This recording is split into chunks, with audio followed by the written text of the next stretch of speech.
Pues muchísimas gracias por su interés, no solamente en el trabajo que hemos realizado durante todo este tiempo, sino por este tema en especial.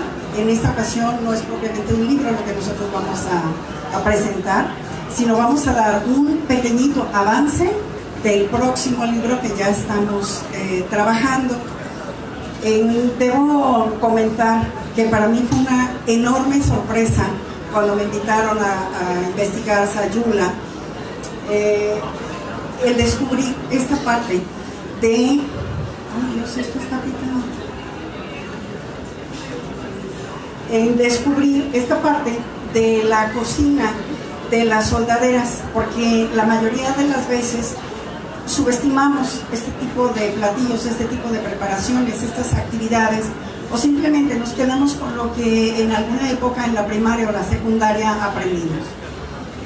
Antes de comenzar ya directo con el tema, muchos ya saben que yo en lo personal no adoro la birria, aunque en Jalisco somos birria, pero tengo mi razón, me encanta, la como, la disfruto.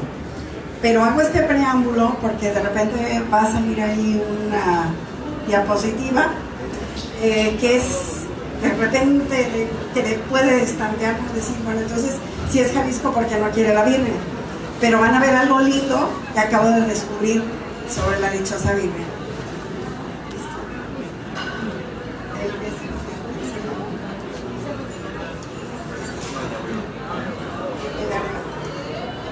Bueno, yo esta historia de la tecnología, debo decirles que poco sé.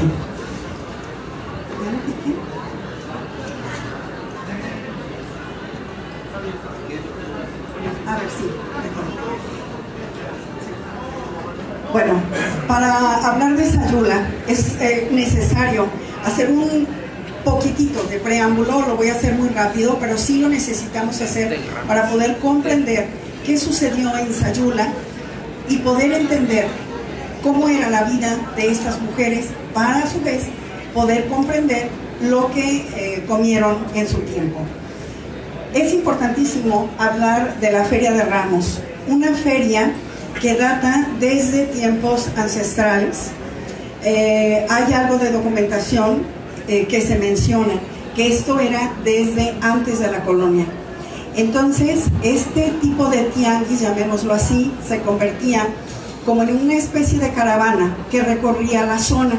Era una importante cantidad de personas que se dedicaban al comercio y básicamente lo que llevaban, aquí hice una síntesis, por ejemplo, de Tapalpa, estamos hablando sur de Jalisco, de Tapalpa llevaban el mezcal y el ganado. De Atemajac lo que se llevaba era la nieve.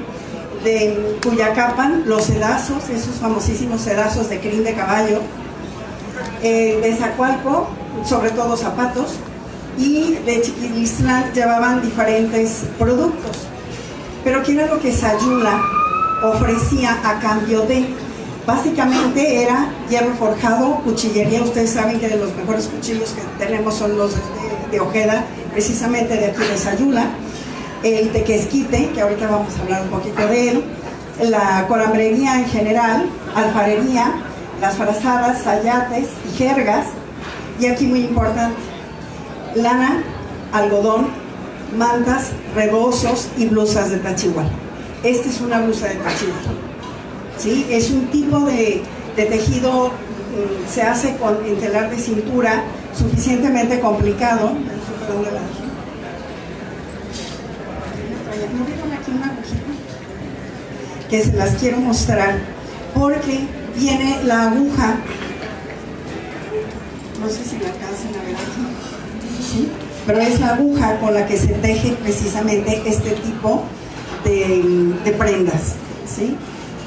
Totalmente artesanal y con lo que ello implica. Vamos a la siguiente. Muchas gracias. En esta época en la que nos estamos ubicando, vamos pensando alrededor de los años de finales de los 1800 y hoy vamos a abordar hasta alrededor de los años de 1920, 1925 más o menos. Era muy importante el trigo, ya existía. Encontramos en algunos documentos que menciona tal cual como dice el texto, desde el inicio de la colonia existía hacia el tanque de Amatitlán un molino de trigo.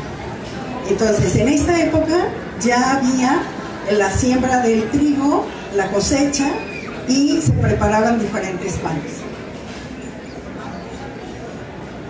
También tenemos que ya había el azúcar y el piloncillo.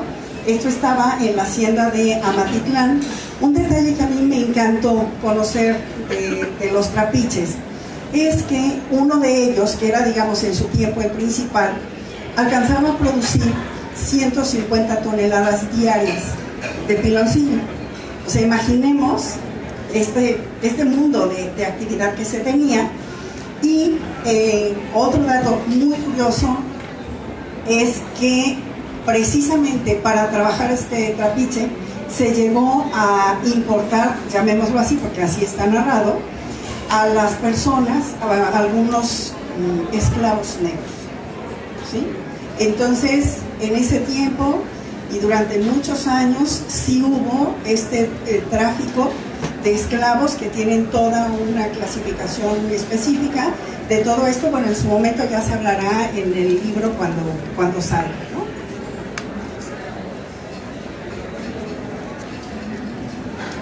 Entonces, eso fue el tequesquite y la sal. O sea, nosotros cuando escuchamos la laguna de Sayula, todos de alguna manera tenemos esa referencia de la sal y del tequesquite. En ese tiempo existió también una fábrica de jabón. Este jabón lo preparaban combinando los desechos de los cerdos con tequesquite. Entonces con esta combinación se hacía justo el jabón. Entonces es una época en donde también pues, Sayula, digamos, es boyante por todo este tipo de actividades que tenía. Perdón. ¿Qué es el tequesquite? El tequesquite es un mineral en la superficie, todo esto que vemos como grietas. Durante la época de sequía se forma este tequesquite, es como una capa gruesa que contiene una cantidad importante de sal, ¿sí? Entonces, este tequesquite nosotros en cocina lo usamos y lo usaron desde aquel tiempo para preparar, por ejemplo, los tamales. De hecho, encontramos que hay una receta muy interesante. Toda esta zona preparó mucho lo que es el tamal de ceniza, que de repente nosotros pensamos solamente es Michoacán. En realidad no, porque es una zona de muchísima influencia.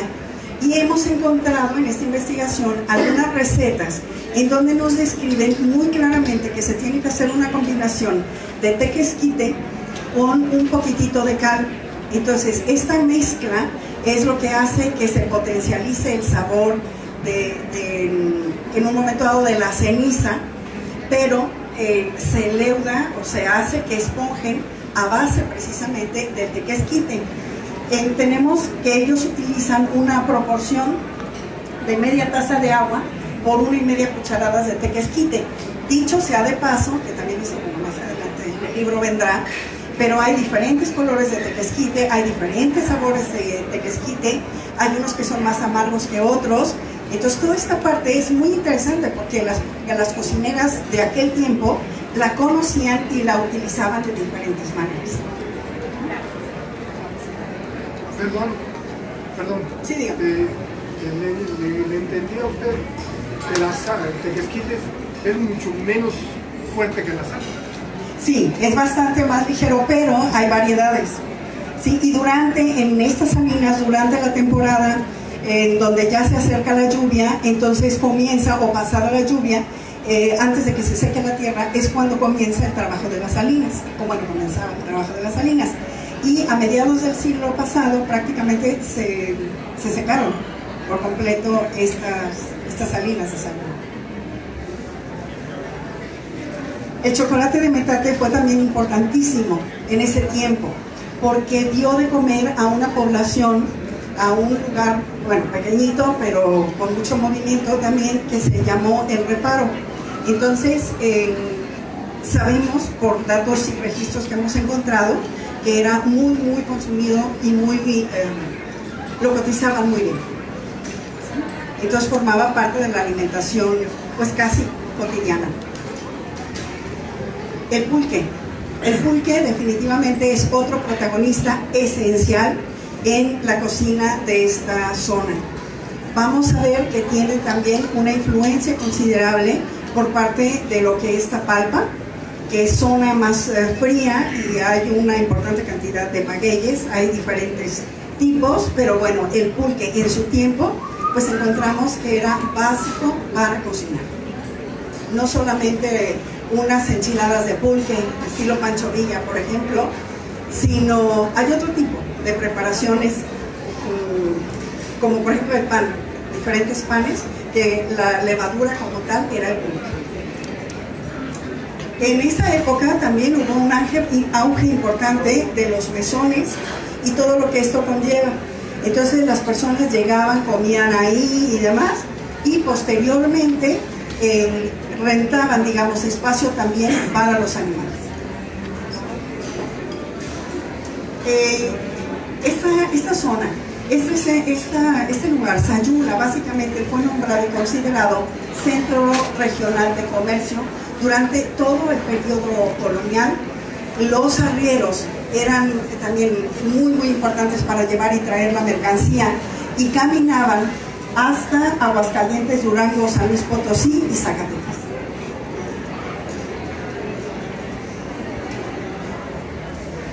En resumen, ya para entrar de lleno con la cocina de las soldaderas, sabemos, por lo que ya platicamos, harina, ya sea de trigo, de garbanza, de maíz, de haba, de guachal, ya existía. Eran productos cotidianos.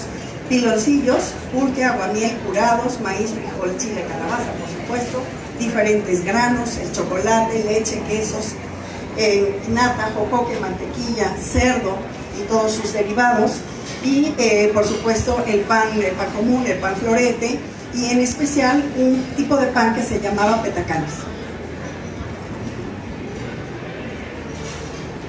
Entonces quedamos, maíz, chocolate y trigo fue lo mismo que comieron la gente de lo que ahora conocemos como cabecera municipal, un lugar que fue trazado por españoles y especial para que vivieran los españoles. Y en el otro lado estaba esta zona de Uxmajac, de Tamaliagua, de Reparo. Entonces toda esta otra zona en donde había una influencia todavía muy importante de tipo prehispánico. Y eso es algo maravilloso que he podido encontrar en esta zona, porque todavía hay mucho antecedente y se ven en las preparaciones estos rasgos de tiempos prehispánicos. ¿Sí? O sea, Jalisco sí tiene todavía estos pisos. Entonces, bueno, vamos a verlo acá. Bueno, regresamos. Entonces vamos a encontrar dos tipos de comida totalmente diferentes de la gente que estaba comiendo en Uxmajac y toda esta zona rural, y de la que se consumía dentro propiamente de esta zona trazada, de esta ciudad trazada por los españoles, que de hecho a la fecha se identifica perfecto en las calles cuando están bien derechitas, que fue lo que trazaron los españoles, y ya posteriormente toda la periferia ya hace así como mucho de curvitas y de todo. El ferrocarril, bueno, pues también todo lo que implica, todo lo que trajo de bueno, lo que favoreció el comercio, lo que favoreció cierto tipo de platillos, y de hecho gracias al ferrocarril y a este tipo de preparaciones que en su tiempo se usaron, viene como consecuencia la torta ahogada. Bueno, no ahogada como tal, pero sí las tortas, digamos, fue la época del auge gracias al ferrocarril. De cierto tipo de tacos, como son los tacos de la estación, que por cierto hoy en día los están importando también hacia Colima, y bueno, varios otros platillos.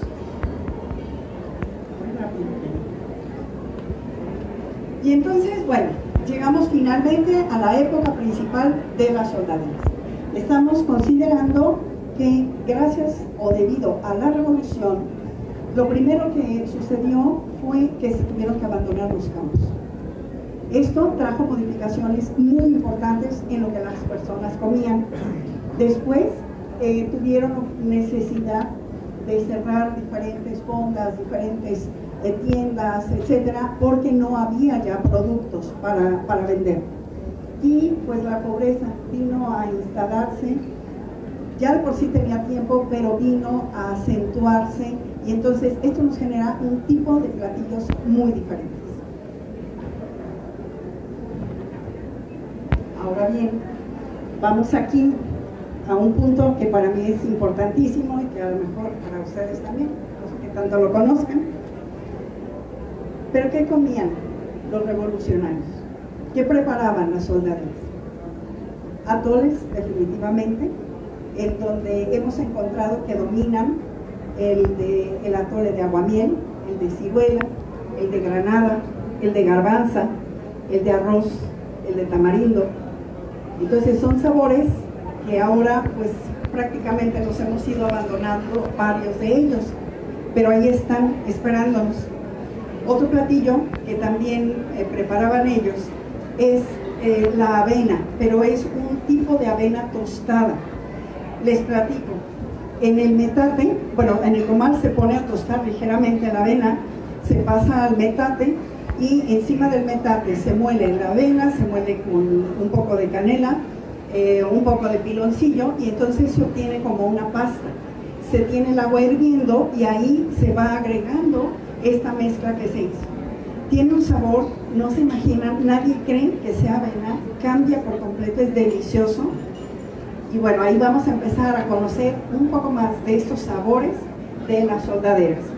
Y luego también tenemos, por ejemplo, los sopitos dulces de comal, los caldos diversos, en donde dominan las verduras, verdolagas, quelites, diferentes carnes de campo, por ejemplo, la cecina, importantísima, pero no la cecina en el bistec, sino en tiras. La carne la hacían en tiras, como un poquito, me recuerda a como lo preparan los buchones, entonces son tiras muy muy largas y se van colgando, y de esta forma es mucho más sencillo conservarlas. Encontramos también las gorditas de elote y las enchiladas pulgueras. Hay que recordar que también en ese tiempo, por la situación del ferrocarril, comenzaron a guardar granos, o sea, a acapararlos.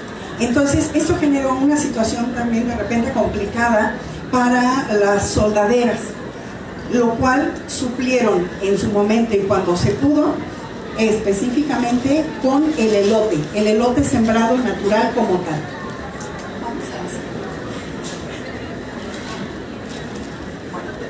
Ahora sí, ya estamos de lleno en el tema. Les presento a la soldadera Socorro Vázquez, que en paz descanse. ¿Sí?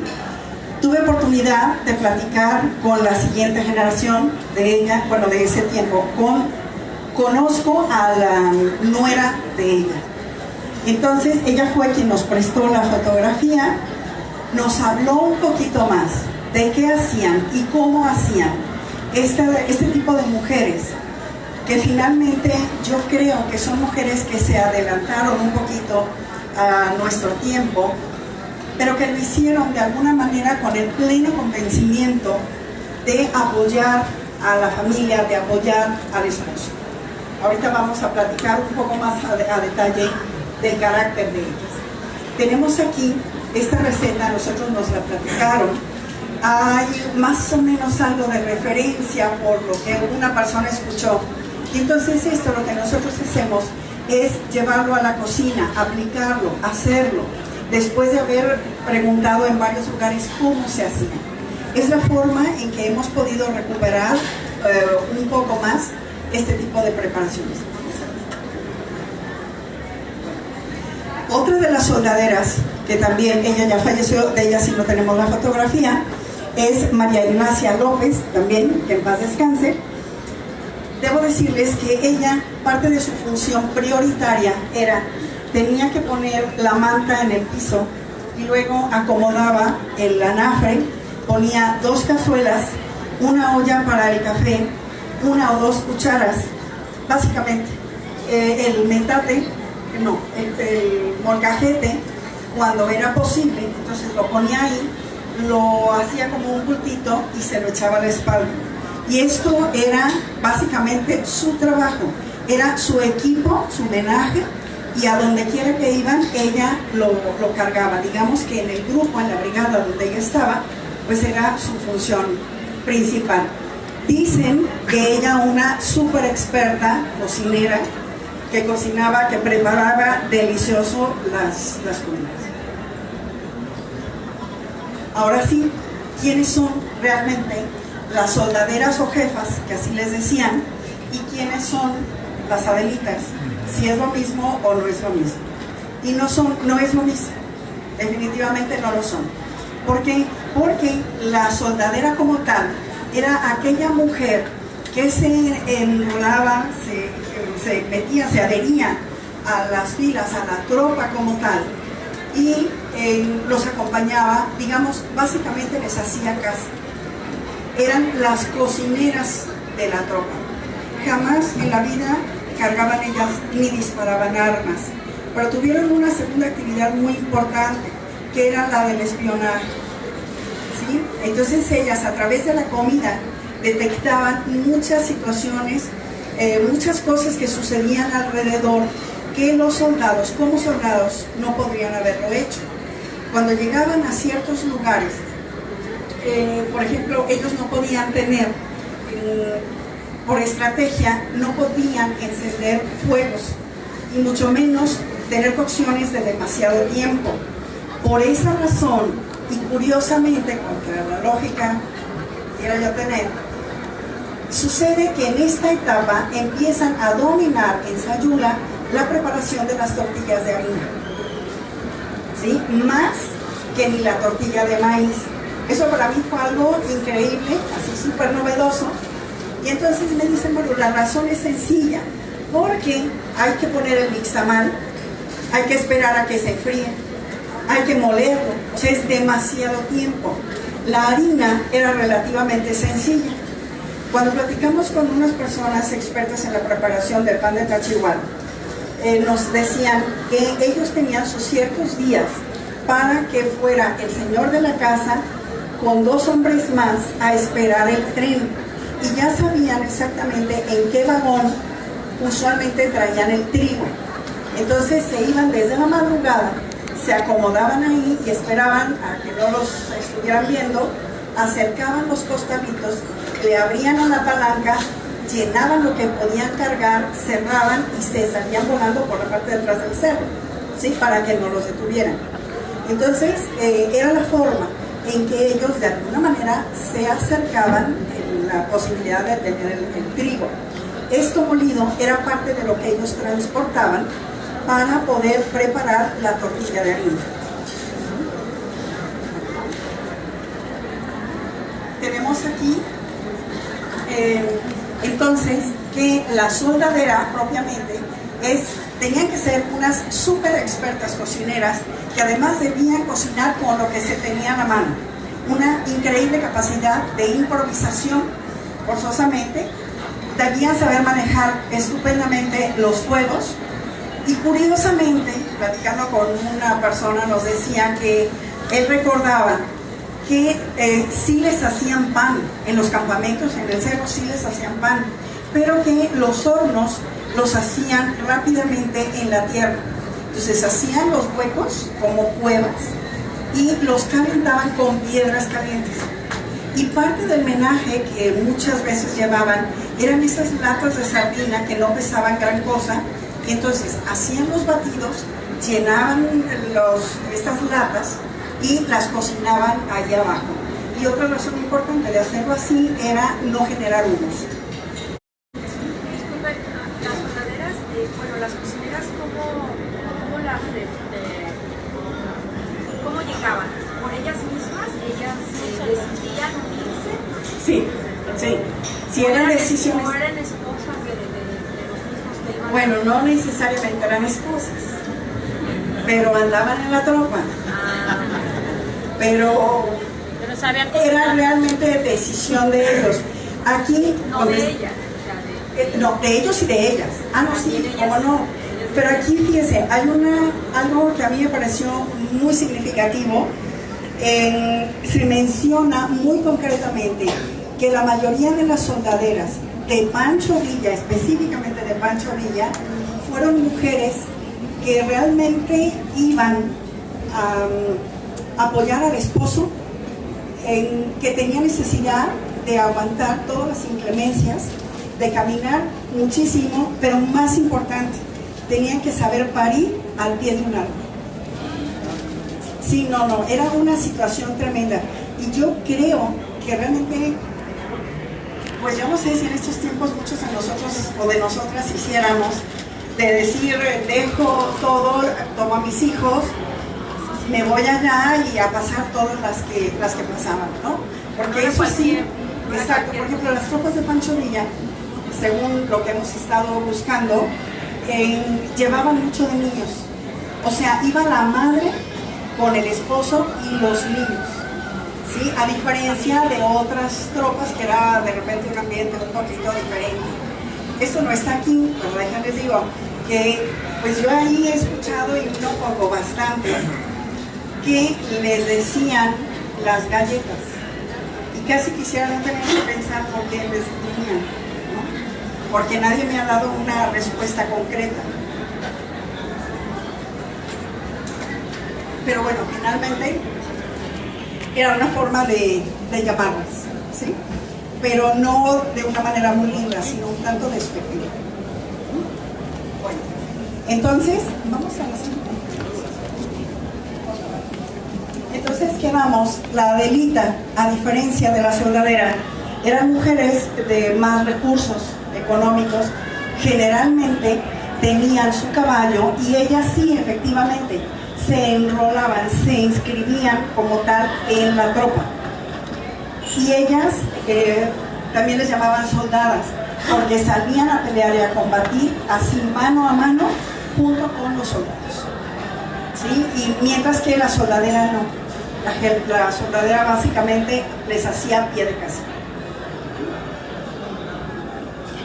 Bueno, las Adelitas o las soldadas, ellas sí tenían derecho a ir escalando en la milicia, podían llegar a ser coronelas, generalas, o sea, sí podían hacer carrera como tal, ¿no? Ellas cargaban el fusil, se enfrentaban, como les decía, y entraban a la batalla como si fueran soldados. Todo esto una situación también totalmente adversa para la mujer, pero también adversa para cocinar. Entonces vamos a ver enseguida. Miren, aquí ustedes pueden ver un campamento y aquí se ve cómo son en jícaras que se hace el reparto de la comida, ¿sí? Entonces no era sencillo, tenían que preparar para mucha gente y lo tenían que hacer de manera muy rápida.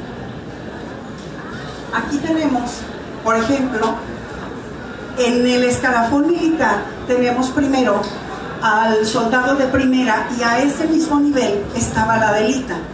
Luego seguía el soldado de segunda, el cabo, el sargento primero, sargento segundo, que ya años después estos dos sargentos fueron y siguen siendo a la fecha quienes oficialmente se encargan de la cocina y de la panadería. ¿Sí? Actualmente aún así es. Hablábamos de la cocina de la soldadera María Ignacia López. Aquí sí les quiero mencionar algo porque, híjole, esto es de verdad comer con productos del cerro. Ellas nos mencionaban que lo que preparaban las abuelas eran albóndigas de iguana, caldo de pichón, de codornices, de huilota o de venado al orégano, por ejemplo, chicharrón de jabalí, chicharrón de armadillo, mole de pato o de liebre, liebres tatemadas, el tejón al ajo, que también era común que ellos lo consumieran, el conejo o ardilla adobada, por eso tenemos aquí esta foto, que además es bien sabroso, que se imaginan. Luego también, por ejemplo, el venado o cerdo embarado, digamos que es el equivalente a un pastor, como un borrego al pastor, algo parecido. Luego, los nopales, eso a mí me encantó cuando lo pude ver. Háganme cuenta que están las tres piedras, está el fuego, arriba están cocinando, pero entonces alrededor de las piedras se ponen unos palos en donde se ensartan muchos nopales ya limpios, y entonces se les está dando la vuelta a los nopales.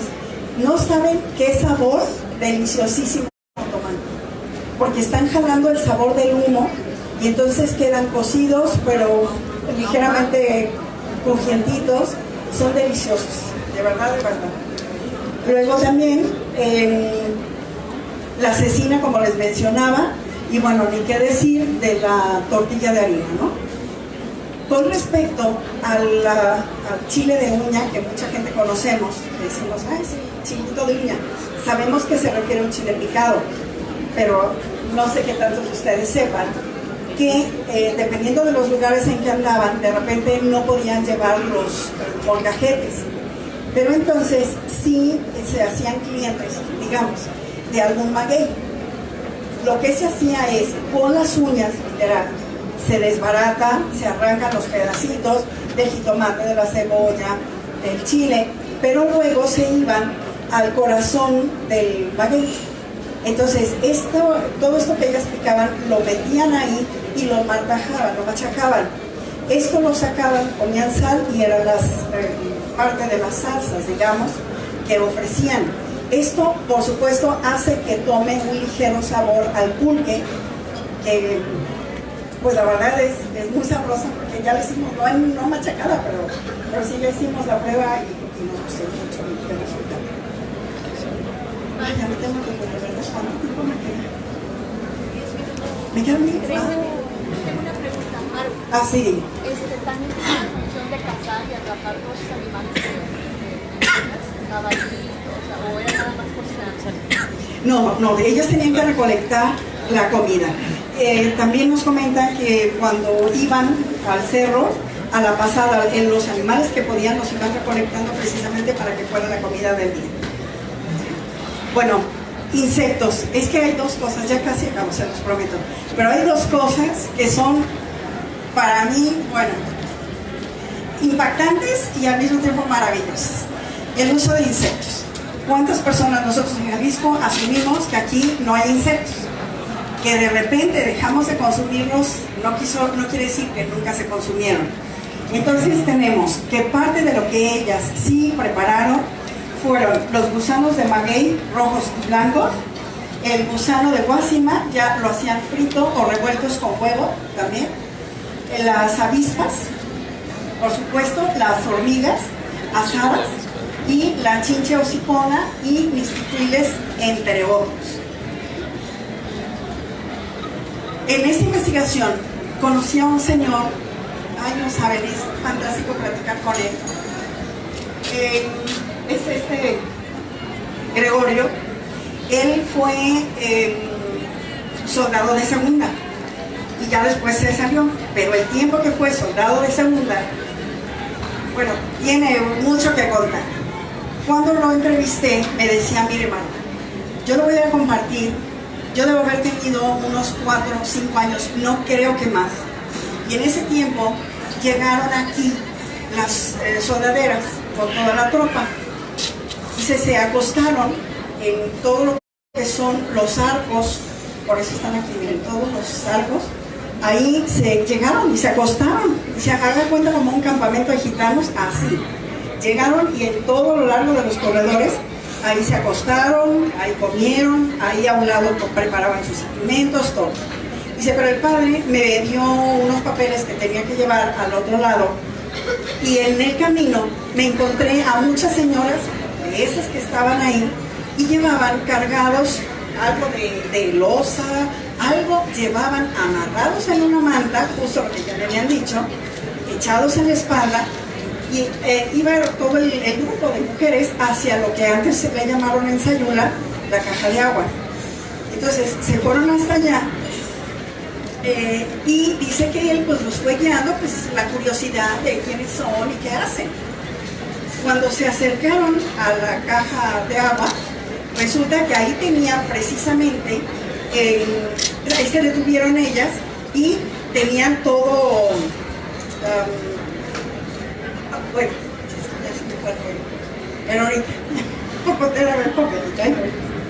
Entonces, bueno, acomodaron en el suelo, abajo de unos huizaches, acomodaron unas mantas, empezaron a golpear los árboles y cayeron muchísimas chinches. Estas chinches, que además huelen feito, las juntaron mientras otras personas estaban encendiendo el fogón. Dice que él vio cuando pusieron agua, pusieron sal, bastantita en estos comales de barro, agregan ahí las chinches y las empiezan a menear. Se consume por completo el agua, o sea, en ese rato claro que las purgaron. Entonces se consume totalmente el agua y siguieron hasta que se doraran. Mientras tanto, otras soldaderas por un lado comenzaron a hacer el chile de molcajete. Y en el mismo comal, por un lado, dice Gregorio, que él vio cuando acomodaban unas tortillas grandísimas de color como rojo, y eso fue lo que comió todo ese grupo, entre niños y soldaderas. ¿Sí? Entonces, que no comimos insectos y comimos. Córrele, pasen. Bueno, les dije al principio, qué bueno que les dije al principio, que yo pensé que Sayula, digo, yo sé que es famosísimo su tatemado, pero pensé que la iba a liberar con la birria. Y nada, para variar, me sale la bien. Sucede, vamos a ver. Sucede que platicando con una persona lindísima de ahí, me dijo, oye, ya sabes, ya te han contado qué fue lo que debió haber comido, o lo que comió, más bien dicho, decían los mayores, y así me dijo la fecha, el 17 de febrero de 1915, dije, no sé qué comió Pancho Villa ese día. Entonces ya, bueno, me hizo toda la narración, pero en concreto fue birria. ¿Sí? Ese día, o sea, él llegó el 17. Para eso ellos venían huyendo de Guadalajara, porque los sacaron de Guadalajara los carrancistas, para el día 11 de febrero. Entonces ellos deben haber llegado el 17, según nos cuentan algunas personas de Usmajac. Llegaron el 17 y el día 18 de febrero hace su aparición Villa, ya directamente en Sayula. Entre 8 y 9 de la mañana entra a Sayula con 600 hombres, hay diferentes versiones, unos ponen más hombres, otros menos, y dicen que come en el Hotel Rosales frente a la Plaza de Armas. Ahí estuvo recibiendo partes y de repente, alrededor de las 11, subió a la parroquia con unos catalejos para estar viendo qué estaba sucediendo en el campo de batalla. Subió con unos de sus hombres, alrededor de 6 o 7, y cuando bajó, directos a subirse a los caballos y salieron galopando todos. Y entonces comenzó de una manera ya desastrosa la famosísima batalla de la puesta de Sayula. Y bueno, así como para redondear, esta soldadera de la que les hablaba, Socorro, finalmente, ya que pasó la temporada de tanto estar yendo al cerro, se casó con Rosalío Basurto Olivo, que es este señor que está ahí, él fue su esposo, y ella comentaba cuando vivía que para ella lo máximo era que ya podía comprar verduras, huevo, masa, gallina, cerdo, manteca y leche para hacer su propia cocina. Entonces sí le batallaron lo suyo. Y siguió en la tropa durante un tiempo más, pero ya de una manera más tranquila, ya realmente por las ganas de ir a acompañarlos. Y ella, esta soldadera, murió apenas hace 12 años. No sé si tengan alguna pregunta. Usted menciona que es muy sabrosa la comida antigua. Yo también estoy seguro que así fue, aunque nunca la comí. Pero a lo que voy es, diga usted si tuvo la influencia el molcajete y el metate también, en que fueran buenos alimentos, a pesar de que no es tan limpia o tan pura como la licuadora. Totalmente de acuerdo, totalmente de acuerdo. Siempre he comentado yo que lo que pasa es que en las piedras de moler, las semillas, por ejemplo, del chile se exprimen y los aceites básicos esenciales del sabor, digamos, están dentro de las semillas. Entonces, al momento de estarlas exprimiendo, por supuesto que cambia el sabor. En la licuadora lo único que hacemos es destrozar, desbaratar, pulverizarla, pero no las exprimimos. Y eso, por supuesto, que nos da sabores totalmente diferentes. Maru, buenas tardes. Buenas tardes. Aprendido. Maru, a mí me sorprende el tema de las soldaderas de Sayula. Estas personas soldaderas vienen con la tropa de Villa, vienen de diferentes partes de la República, porque